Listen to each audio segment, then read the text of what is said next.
Hello, listeners! Welcome to Stars of the Golden Age, a show that highlights the lives of legends from film, music, and the birth of television during Hollywood's golden age and the few years surrounding it. I am your host, Erin Carlson.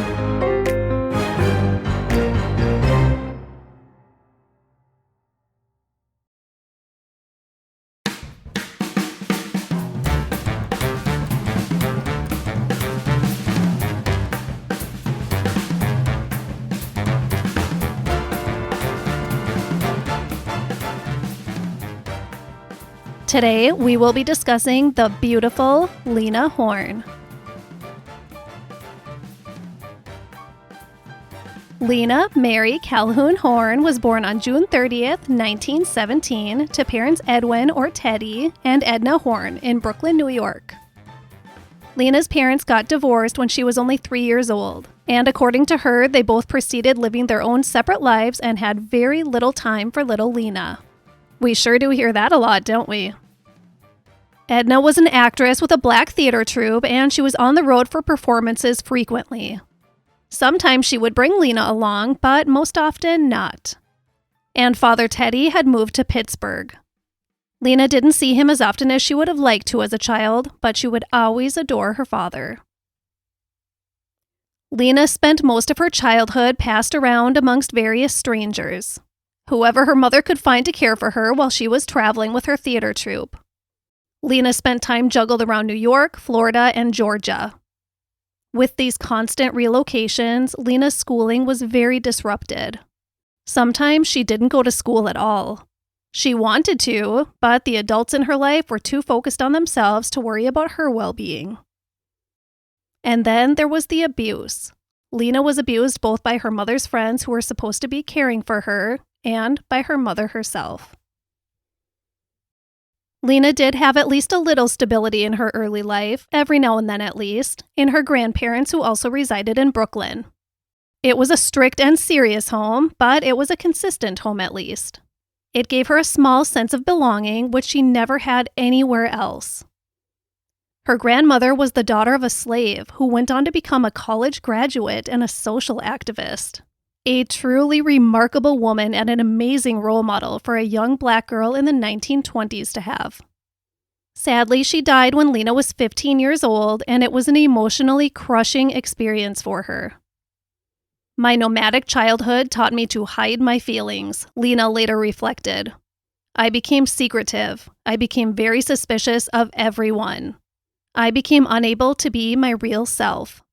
I was like two Lenas, the one I showed the world and the one inside of me. I want to take my podcaster hat off for a second and put on my early childhood brain development hat, because Lena's childhood is heartbreaking, isn't it? And sadly, it really wasn't too uncommon of a situation in those days. It wasn't uncommon for children to be passed around to anyone who had a place for them to sleep and a little extra food they could throw in their mouths every now and then. Children were a nuisance much of the time, and consideration to their positive emotional development was mostly non-existent. In Lena's case, it was commonplace for the mother to keep the child, so when her parents divorced, she of course stayed with Edna. But Edna was busy chasing her own dreams. Yes, she had to make money, but she definitely could have found a job that kept her home instead of traveling the country with a theater troupe. The other friends and family who took Lena in were likely doing their absolute bare minimum, simply keeping her alive. Thank goodness she had her grandparents for a portion of her childhood at least. The childhood years of life are crucial in so many ways in the formation of ourselves. Our personas, who we are literally being formed. Just as our bodies grow, so is our personality, our mindset, how we perceive life and relationships, our emotional capacity. I could go on and on. So how our childhoods are provided to us is absolutely critical in who we become as people. And it is up to the adults who are supposed to be responsible for the children to make sure that is supported the best way they are able. Unfortunately, as we all know, that is really difficult for many parents to do because of various factors.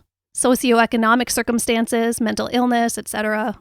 But unfortunately, some parents also simply just don't care to give their children the nurturing, love, and support they need. And when I say need, I mean need. It is a crucial part of their development.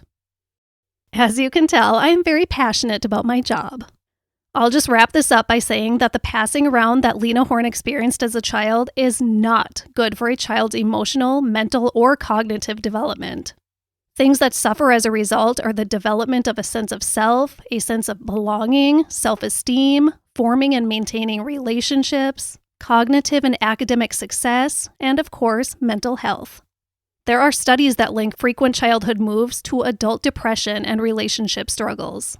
And I believe these studies follow children who moved with their consistent families, not moved alone to other homes like Lena did. So you can see what Lena Horne had to overcome as a result of her inconsistent childhood. And the quote I shared about her feeling like there were two Lenas, this is why.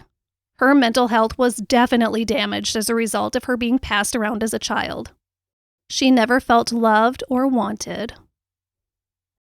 Okay, done with my yapping about that. Back in New York in the early 1930s, the Great Depression was incredibly difficult for Lena's mother and new stepfather. Edna had remarried a Cuban man named Miguel Rodriguez. They both had a hard time finding work, so 16-year-old Lena set out to find work herself so she could help put food on the table. Her dreams were to become a teacher. Her mother's dreams were for her to become a performer. I cried when my mother pulled me out of school to work at the Cotton Club, which really was a form of indentured servitude, said Lena.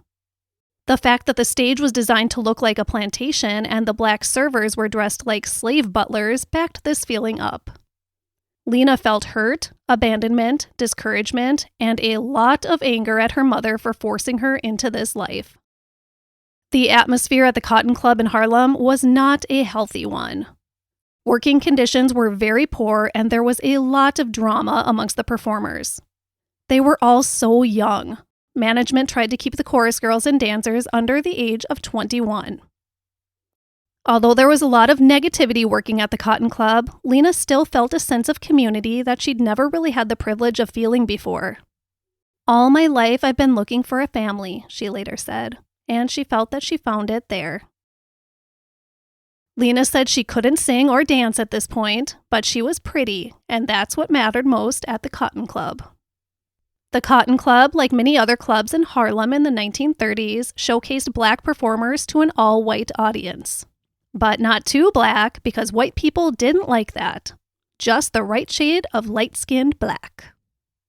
It was hard, grueling work. The performers were responsible for 3 performances every night.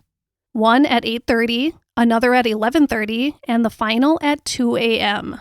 Doesn't that sound exhausting? I mean, their first performance of the night is not too far from my bedtime.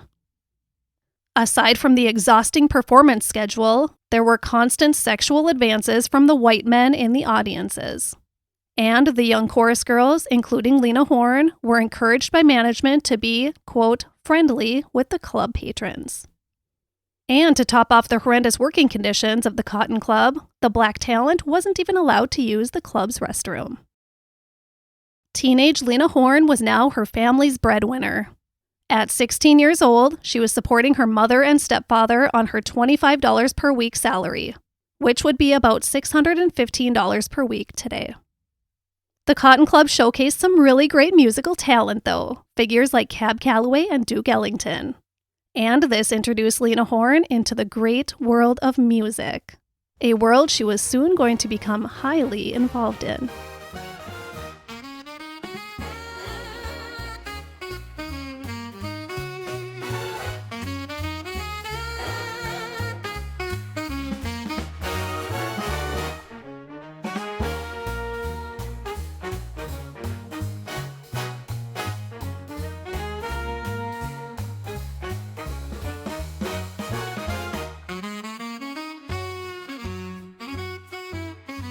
Lena joined up with Noble Sissle and his Society Orchestra and went on the road performing when she was 18 years old.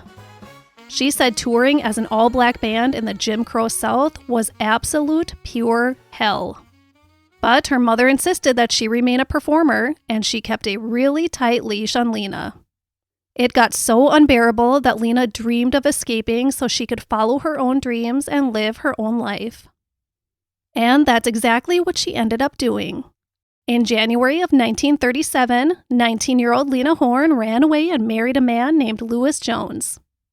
Lena described her husband Lewis as an, quote, aspiring politician looking for a well-trained wife.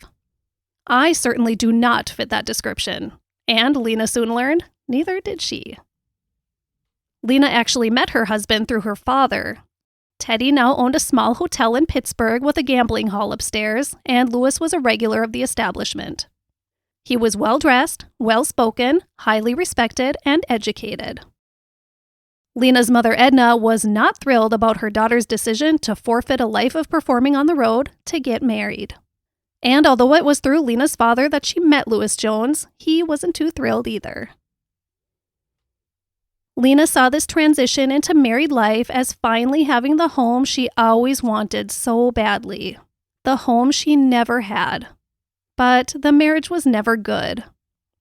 Lewis wanted a good little wife who stayed home and made sure everything was perfect at all times.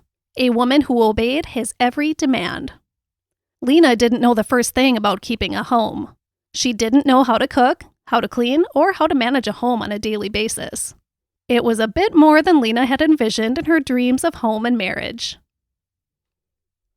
Lena was pregnant within the first few months of marriage, and on December 21st, 1937, she gave birth to her first child, a little girl they named Gail. But now she not only had to continue learning how to keep a perfect home and be a perfect wife for her demanding husband, but she had to figure out how to take care of a baby too, and raise her to also be perfect. Across the nation from Lena's home in Pittsburgh, Hollywood was growing and transforming at an astounding rate. And talk of the striking presence that Lena Horne had made performing had made its way out west.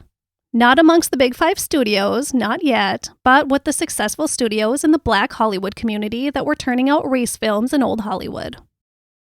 Black film company Million Dollar Productions was interested in Lena Horne for their upcoming movie, The Duke is Tops, in early 1938. When Lena's agent called her in Pittsburgh with this exciting news, she wasn't interested. Her show business days were over. She was retired at 19 years old, and her sole role in life was now wife and mother. But they persisted, and Lena Horne was finally convinced to fly out to LA to make the movie that was planned to have just a 10-day filming schedule. When Lena Horne arrived in Hollywood just a couple of months after having her baby, though, the guys at Million Dollar Productions were a little disappointed to see that she wasn't a tiny-waisted little woman. She carried a little extra weight, obviously, because she had just given birth to a human being. And it doesn't sound like they were too shy telling her how plump they saw her either. Well, it all worked out, and Lena Horne was in the film. And as described in my primary source, the book titled Lena Horne, Goddess Reclaimed by the great biographer Donald Bogle, she was clearly a star in the making. Lena returned to her life as a housewife in Pittsburgh, even more unhappy in her life as a dutiful Stepford wife now that she'd had a little taste of excitement and glamour in her life again. Her husband was not supportive of her appearing in The Duke is Tops, and he forbade her from attending the Pittsburgh premiere of the film. Pittsburgh was proud to have their own Lena Horne in a Hollywood film. Well, all of Pittsburgh except for Lewis Jones. Lena had her second child with Jones on February 7, 1940, this time a little boy named Eddie. Even busier now with two little ones at home, Lena couldn't shake the feeling of wanting more. When asked to team up with a local pianist to perform at local parties, Lena jumped at the chance to get glammed up and get out of the house. And they weren't just any house parties, they were entertaining at elegant upper-class social events. This solidified it for Lena. She wasn't going to remain a housewife for the rest of her life. She wanted to entertain. So she devised a plan that she would return to New York to revitalize her showbiz career, and once established, she would return to Pittsburgh for her two young children. When Lena Horne stepped back onto the streets of New York in 1940, though, there was nothing there for her. She tried the Cotton Club first. Nothing. She tried Noble Sissel. Nope. Nobody seemed to want her. And then finally, someone needed her. Charlie Barnett and his band were in need of a lead vocalist. Charlie Barnett, a white man, and his all-white band. Lena Horne was hired, becoming one of the first Black performers to tour with an all-white band. Billie Holiday had done the same thing with Artie Shaw a couple of years earlier.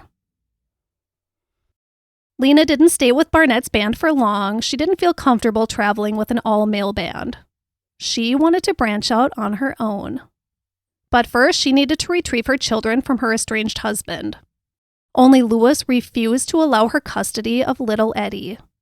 He said she was free to take their almost 3-year-old daughter Gail, but he was keeping their little boy. Eddie was his, and the courts agreed. This shattered Lena, and she considered it the biggest heartbreak of her life. Their divorce was finalized a few years down the road in 1944. Now wanting to make it as a solo vocalist, Lena Horne began performing at the famed Cafe Society in Greenwich Village.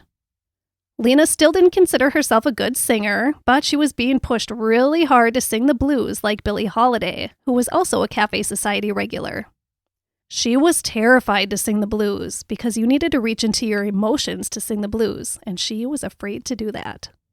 She had everything bottled up so deep inside, and she was scared to access that. So she went to Billie Holiday and asked her what she should do. Billie Holiday told her, "You got 2 babies, you gotta pay your rent. Sing a song." So she did. During her time at Cafe Society, Lena Horne made a lot of very influential friends and acquaintances, including Paul Robeson. If you haven't listened to my episode on him, I highly encourage you to give it a listen. He had a remarkable yet heartbreaking life. It was Robeson who set the foundation for Lena Horne's future activism and political work. So anyways, it was there at Cafe Society where Lena made connections that brought her into the world of politics, civil rights advocacy, culture, and African American history. Cafe Society was a hub of art, politics, philosophy, and culture. Not only were the patrons very intellectually minded and influential, but its stage held some of the best performers of the time. Lena's time at Cafe Society was a very important period of her life and career, and she experienced a lot of professional growth in her time there.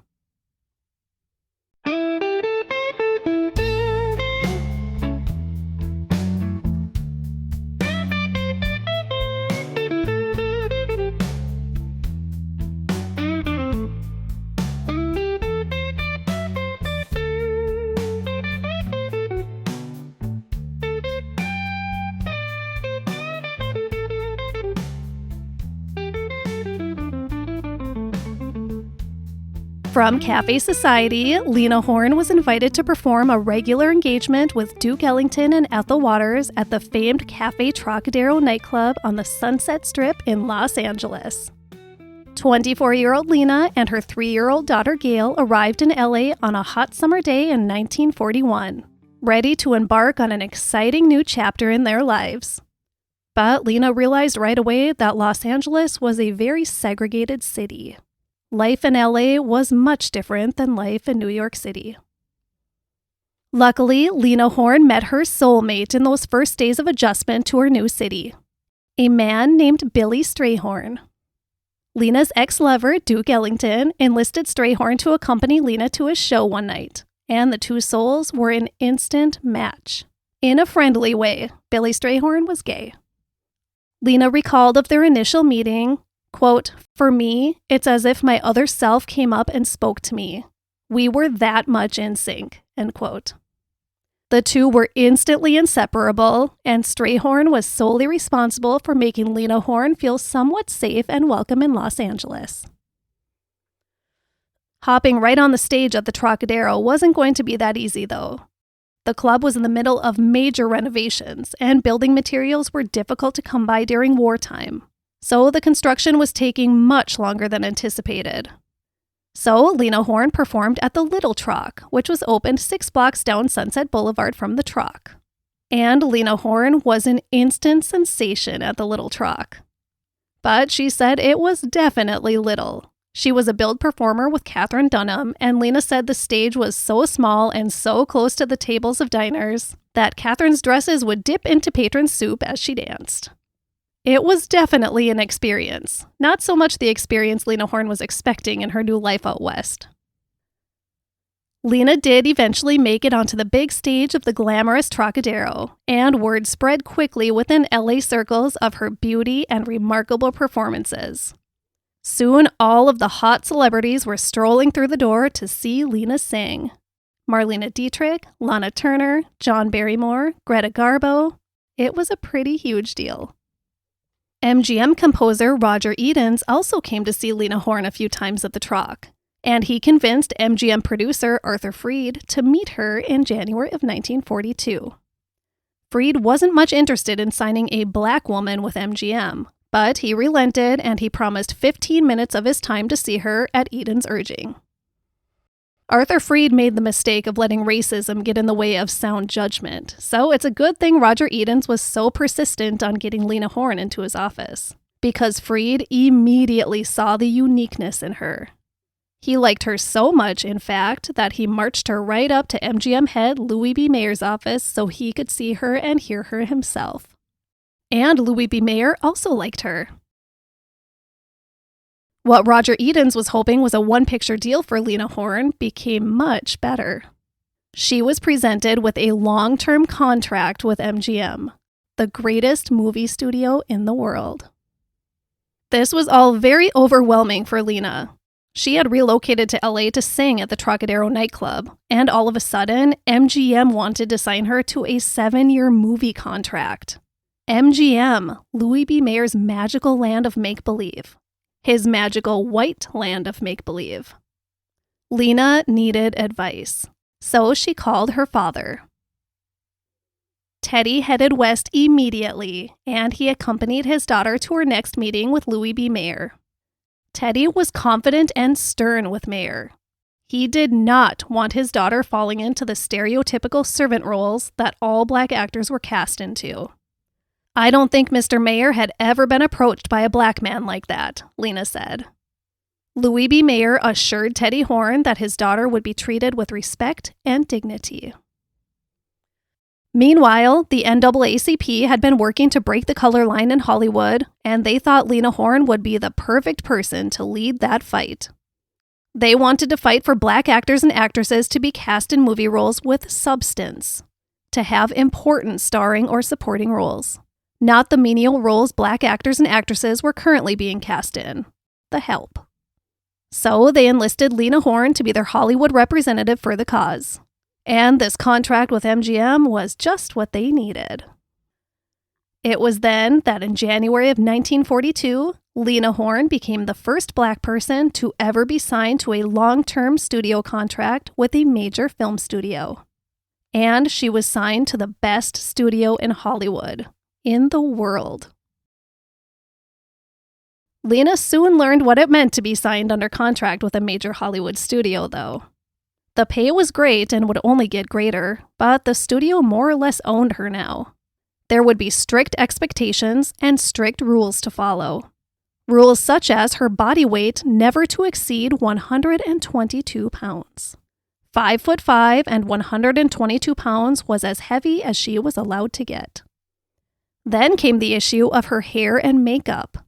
Hair and makeup tests were customary at the start of studio contracts, but it was a whole new situation now with Lena Horne in the hair and makeup chairs.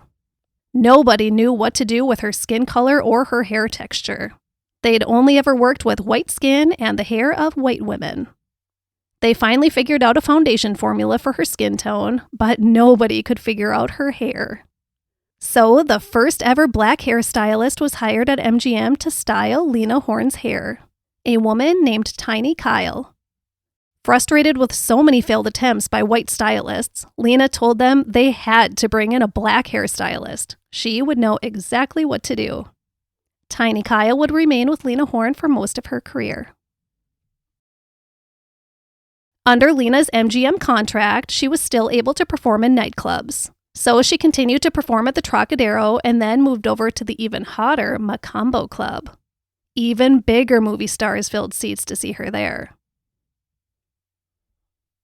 Since her contract stipulated she was only going to appear in certain types of roles, as in she wouldn't be typed into a maid or mammy roles like all of the other black actresses in Hollywood, this created tension between her and the Hollywood black community. The NAACP was pushing for studios to stop casting black actors in only servant roles. But the black actors found themselves not being cast in any roles if the servant roles were eliminated. One prominent black actress who had Lena Horne's back was the great Hattie McDaniel. She invited Lena over to her home and she said to her, quote, "You are a very unhappy girl, and I can understand why. Your own people are mad with you, and the others don't even know what's happening. Let me tell you, I have worn 2 hats. I have a family I've taken care of very beautifully. I'm a fine black mammy on screen, but I am Hattie McDaniel in my house. You've got 2 babies, and you've got to work. Just do what you have to do." End quote. Furthermore, MGM decided it wasn't quite ready to show the world how bold they were by signing a black actress to a long-term contract and showcasing her in actual leading roles. No, that's too crazy. So they decided she would be Latino. They tried to pass Lena Horne off as Latino because God forbid they would have a black leading lady. Well, this backfired greatly within the black acting community of Hollywood, because they saw this and thought that Lena herself was trying to pass as Latino, that she was ashamed to be black. And this infuriated her black peers in Hollywood. But it just wasn't true. Lena was proud to be black, and she was proud to be the first black actor signed to a 7-year studio contract. She was a trailblazer, but the lies told by MGM just alienated her from the people in Hollywood who should have been her allies and friends. Lena Horne's first film with MGM was Panama Hattie. She had a small part in the movie, but it was a beautiful and memorable part. Viewers took notice. If you aren't familiar with Lena Horne, please take a moment to look up a video of her singing Just One of Those Things in Panama Hattie. I'll link it in the show notes and also share it on Instagram and Facebook. Lena Horne has such a beautiful and captivating smile, and her eyes when she sings show so much fire and animation. She's just really entertaining and lovely to watch perform, and she is absolutely beautiful.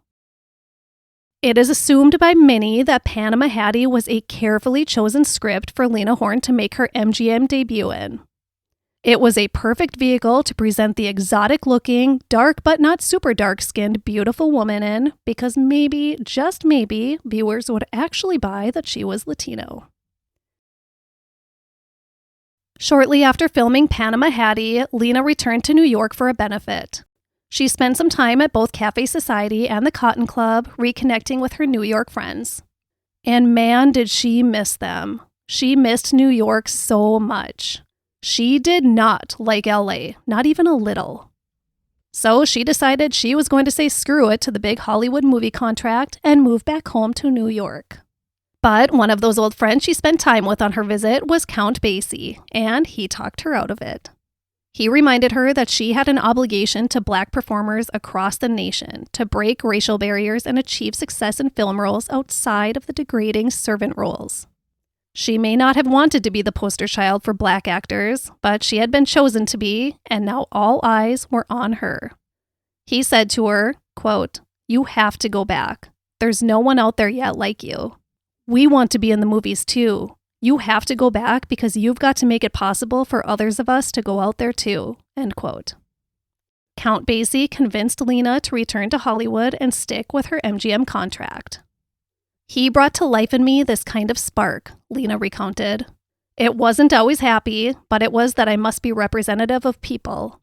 He made me realize that it didn't matter that I didn't like it and I wasn't happy, but I had been given the job, so I had to do it. And I better be good at it. It's a hard road to hold." End quote. Next up in Lena's obligations to MGM, the NAACP, and all black people around the U.S. was the 1943 film Cabin in the Sky, with veteran black performers Ethel Waters and Eddie Anderson. This movie had an all-black cast. Lena Horne had long admired Ethel Waters, but the feeling wasn't exactly mutual now that they were on the same stomping grounds at the same time in Hollywood. Accounts say that Ethel Waters was a bit jealous of her much younger but equally beautiful and talented Lena Horne getting so much buzz in her territory. So off-screen during filming of Cabin in the Sky, Ethel Waters created a bit of tension and unease for Lena Horne. And then one day, she exploded. She had an outburst on set so strong that it stunned everyone on set into silence. It's believed that watching the crew pay so much attention to making Lena Horne look perfect in her scenes brought out a rage in Ethel Waters that just blew up. A rage at the system that she fought through so much injustice in that was now treating this new young black woman like a queen. She was treated like dirt when she was Lena's age. She wasn't able to see that her own experiences of enduring ugliness had helped get them to a place where another young woman with dark skin could be treated so much better. That she herself was a part of the change. It was impossible for her to see that then. All she felt was rage. Vincent Minnelli was the director of Cabin in the Sky, and he'd also helped direct Panama Hattie. He and Lena had become friendly right away. They'd actually met back in New York a couple of years prior. I believe it was a romantic relationship. It was never really confirmed in anything I read. But Donald Bogle wrote in his book that they spent a lot of time together and would have dinner either privately in one of their homes, since a black woman couldn't sit in most restaurants with a white man. Or they would dine together at one of the very few nice restaurants that would allow it. They were very close for a while. Professionally, Lena Horne wasn't quite being portrayed as the great black leading lady she had been told she would be. MGM was having a pretty tough time showcasing her in leading lady roles. This would be a long process in Hollywood, a process I think they're still trying to get the hang of today. Lena kept returning to the cabaret scene. This was where she felt herself and where she knew she could artistically shine. A key figure at MGM had been really helping her grow musically.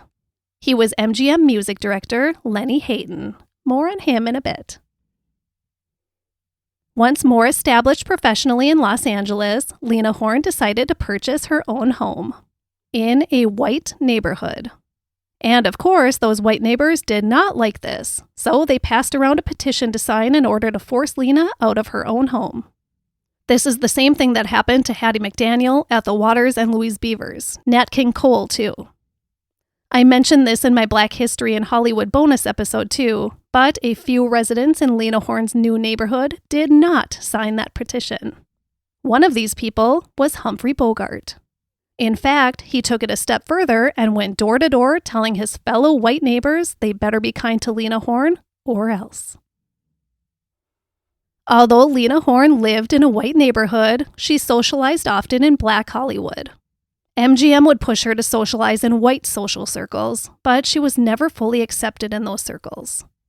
Lena still wasn't content in Los Angeles, but it was the Black Hollywood clubs and parties that she felt the most comfortable in. In the social settings MGM pushed her into, she had a very precise image to uphold. In Black Hollywood, she could be herself. She felt culturally safe with them. Really, though, she yearned to be back in New York. Let's talk about Lena Horne's love life. I mentioned Vincent Minnelli. This was a little bit before he married Judy Garland. And then there was Orson Welles. Welles was entranced by Lena Horne when he saw her in Cabin in the Sky. He wanted her, both professionally in a film project and personally for himself. In a time when interracial romances were not accepted in society, Orson Welles didn't follow these societal rules. He didn't care. When Orson Welles began spending time with Lena Horne, columnist Hedda Hopper, who was in everyone's business, strongly advised him to toss her aside and only date white women. If he cared one bit about his career, he would take her advice. His reply to her, "Hedda, you can go boil your head." I've never heard that one before. Lena also dated heavyweight champ Joe Louis. Actually, they had a love affair that spanned several years in an on-again, off-again cycle. A big part of the reason it couldn't stay on all the time was that Joe was married. And he had other girlfriends on the side besides Lena. He was a busy, busy guy. Well, the relationship with Joe and Lena came to an end when he hit her across the face and began choking her when she fell to the ground. "I'd never known such a feeling," Joe later said. "What the hell made me do something like that? I'm not that kind of person. Passion can mess you up." I want to point out that although Joe Louis himself spoke of this incident, Lena held strong through her entire life that he was a kind and gentle man and would never physically hurt a woman. She was one loyal woman. Another one of Lena's romantic partners was Artie Shaw. I'm sure he was never marriage material. If she didn't like being married to Louis Jones, she wouldn't last long being married to Artie Shaw and his unrealistic expectations of a dutiful wife. They had fun for a little while, though. It sounds like he was maybe deep and interesting to be around during the dating period, but once he got his claws in you through marriage, everything changed. Which he did 8 times. The one man Lena wanted just wasn't available to her. Her best friend, Billy Strayhorn. She said, quote, "He was just everything I wanted in a man, except he wasn't interested in me sexually. If I could have had him, I would have taken him. We were in love anyway. He was the only man I really loved." End quote. Billy felt the same way and said if he wasn't gay, he would have married Lena in a heartbeat. Then came Lenny Hayton, the musical director at MGM I mentioned earlier. He was described as cool, hip, charming, and witty. Lena had known Lenny for a while, both professionally and socially from parties they both attended. They traveled in the same music-centered social circles. But then, in late 1943, a romance began to blossom between the two. Lena said it didn't really begin as love, from her perspective at least. She admits to selfishly wanting to be with him because he could get her places she never could on her own or with a different kind of man. Because Lenny was white. When Louis B. Mayer learned of the relationship between his white musical director and his black contracted player, he tried to put an immediate stop to it. He didn't want the bad publicity this would bring to affect his prized land of make-believe. But they continued on, just really low-key. During World War II, Lena joined the efforts of other prominent black actors like Hattie McDaniel and Louise Beavers in showing support to the black members of military who were enlisted in the war. Segregation and poor treatment were still present for these men, whether they were fighting for their country or not. One place that was not segregated was the Hollywood Canteen, a place built to entertain and support the troops. Lena Horne became highly involved in the Hollywood Canteen and entertained there very often. She even left her own Christmas party when a representative from the canteen called her to save the day when the other celebrities scheduled to perform that night backed out. So Lena left her own party, made the night of many brave soldiers, and made it back to her party just after midnight like it was no big deal. I assume most anyone else would have said no. During the war years, Lena was also becoming involved in Hollywood politics. Thanks to her long talks with her friend Paul Robeson back in her New York days, she had developed a great passion for equality and unity for her fellow black actors in Hollywood, just as the NAACP had wanted for her. A few years down the road, in the fall of 1947, Lena and Lenny set sail for Europe. It was Lena's first time traveling abroad, and her schedule would be full of singing engagements all over London, Paris, Brussels, and more. The Europeans loved her. Taking a little break from wowing European audiences, Lena and Lenny Hayton got married on December 14th, 1947, in the City of Love, Paris. This marriage would remain secret from the public for 3 long years. Simply because it was a union between a black woman and a white man. And when it did become public knowledge, much of the public was not happy for them. There was outrage among certain white communities, even black communities, and even Lena's own family. Most of Lena's family didn't speak to her for 3 years after she married a white man. Lena still had full custody of her daughter Gail when she married Lenny, but her ex-husband Louis still remained their son's primary caregiver. Gail was the only black student at her school. And the school refused to step in and control the racism directed at Gail from the white students because they didn't feel it was necessary to put in all that trouble for just one affected child. Eventually, Lena realized LA was not a healthy place for her daughter to grow up, so she sent her back to New York to live with friends. Then came the Blacklist of 1950.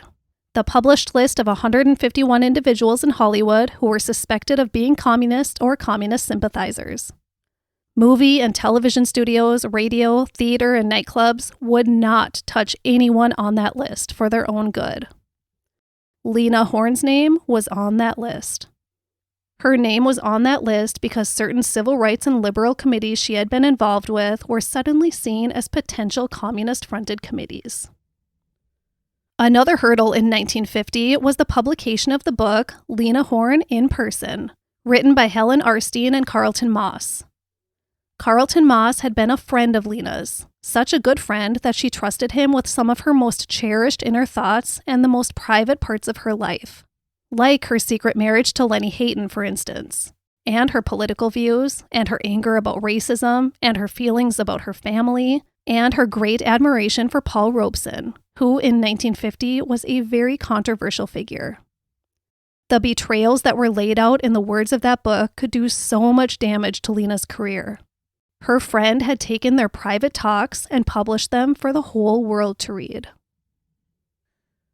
Although these two blows, the Blacklist and the book, could have ended Lena Horne's career in an instant, her cabaret career was seemingly unaffected. She was lucky.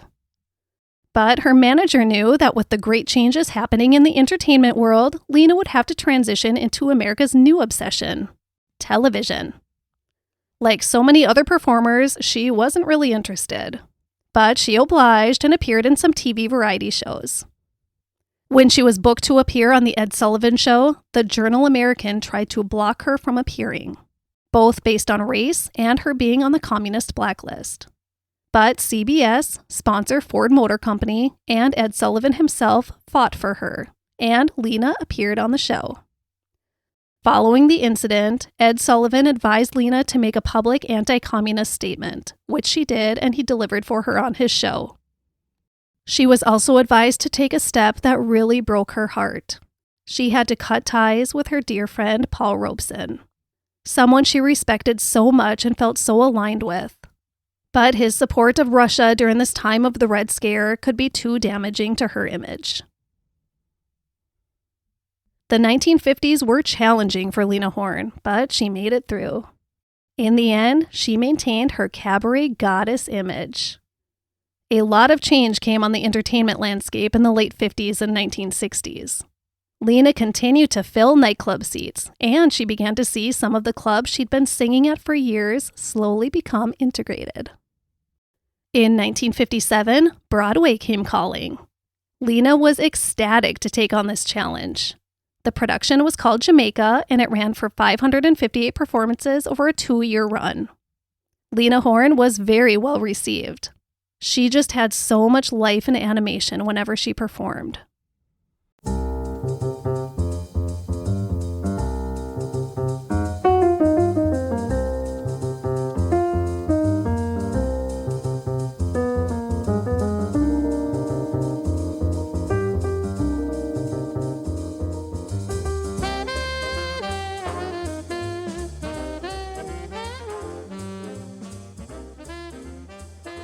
Lena was still on top in the 1960s. She was performing on the road and did several engagements at the Sands in Las Vegas.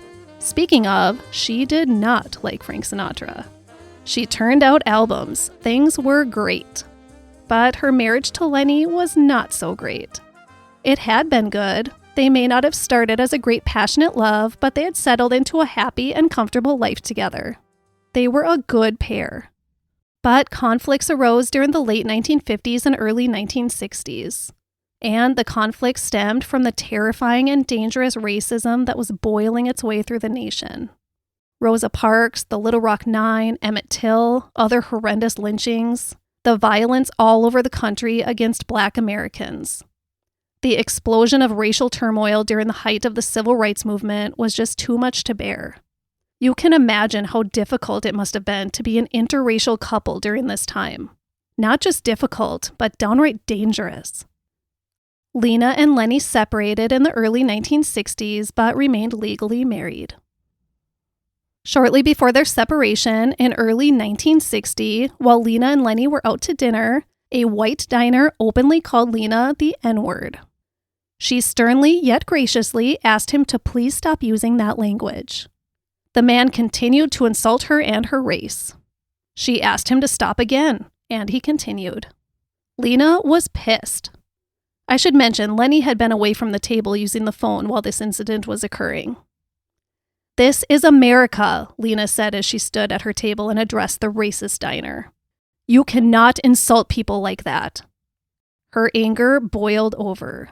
Decades of anger, it all came out. She began throwing dishes, ashtrays, anything within reach at the man who continued to insult her. The police were called, and restaurant management refused to kick the racist man out for his behavior that led to this incident. Both Lena and the man were permitted to stay, although he was moved to a different table with his party, and Lena and Lenny ultimately left. I mean, dinner was ruined.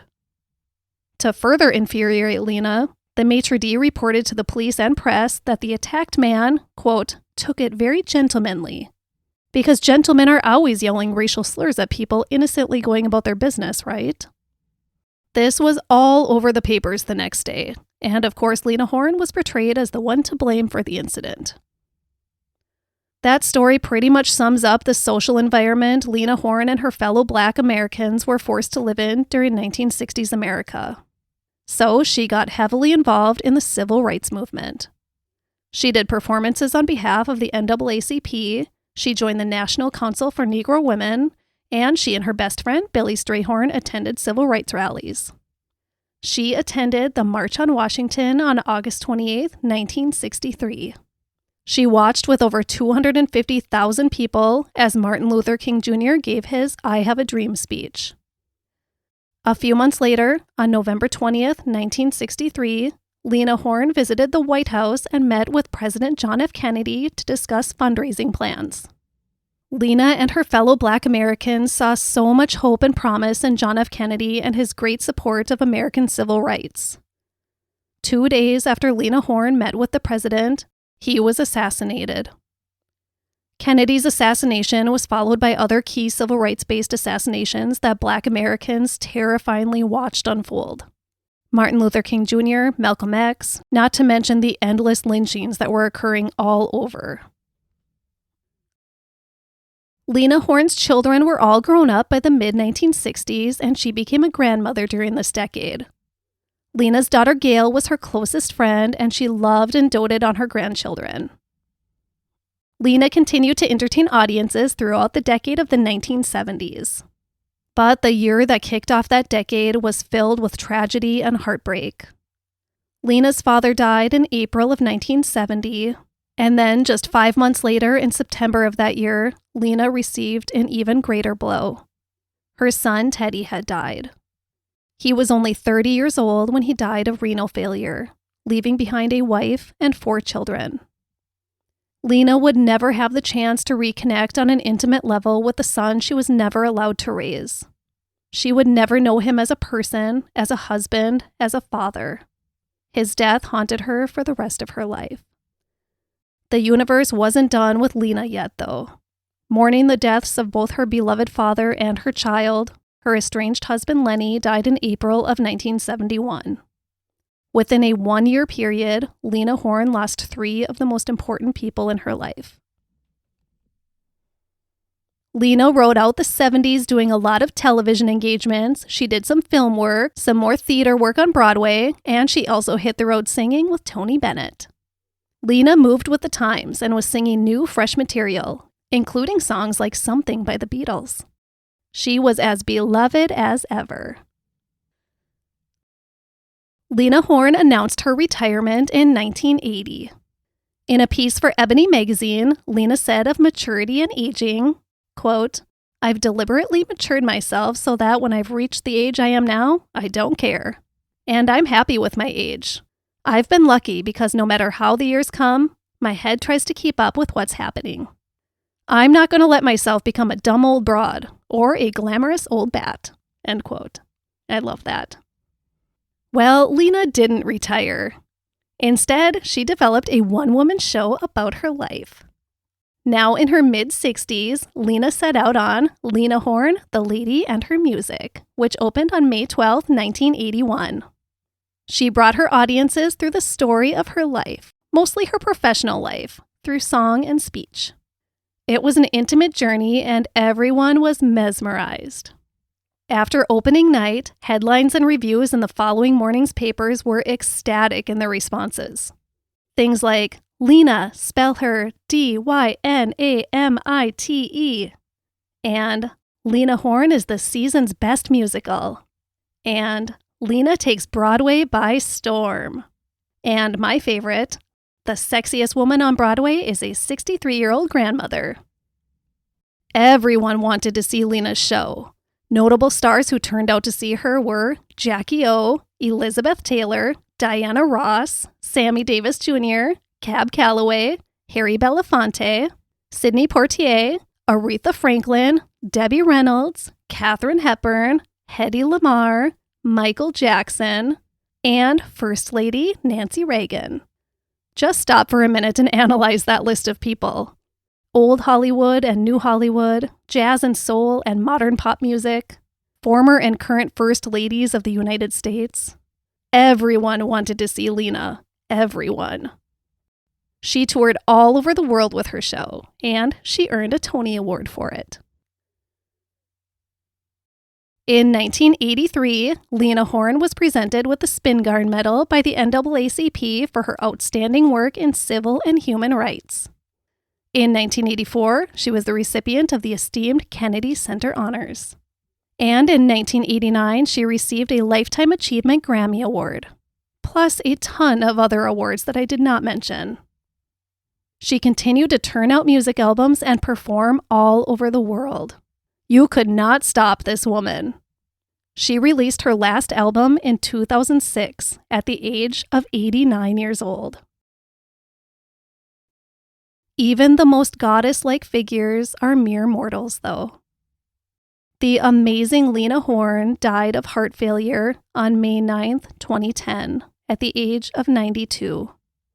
She was surrounded by family and love. The day Lena Horne died was Mother's Day.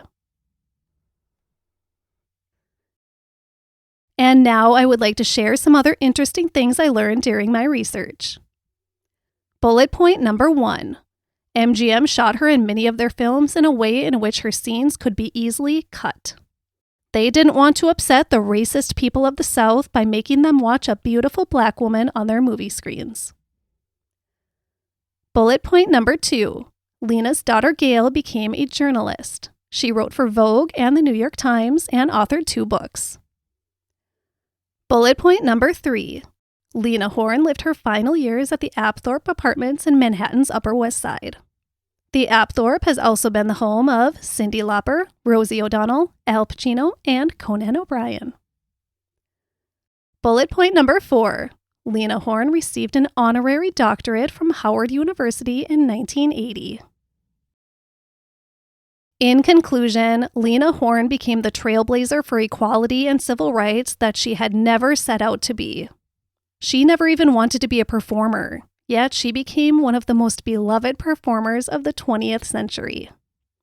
Her life was dictated for her, first by her mother, then by the NAACP, then by the film studio. She was chosen to be the face of racial equality and advancement in the entertainment industry, and she accepted that position and did it well. I urge you to watch Lena's interview with American Masters and to watch performances of her available online. I'll share some links. There is something just so dynamic about her energy. You can't take your eyes off of her. She brought so much emotion to her songs. She was just so beautiful, inside and out. Thank you, Lena Horne, for sacrificing your own dreams and aspirations for the sake of millions of others. And thank you all for listening. My primary source for this episode was a book titled Lena Horne, Goddess Reclaimed by Donald Bogle. I also used a documentary titled Lena Horne in Her Own Voice from the American Masters series.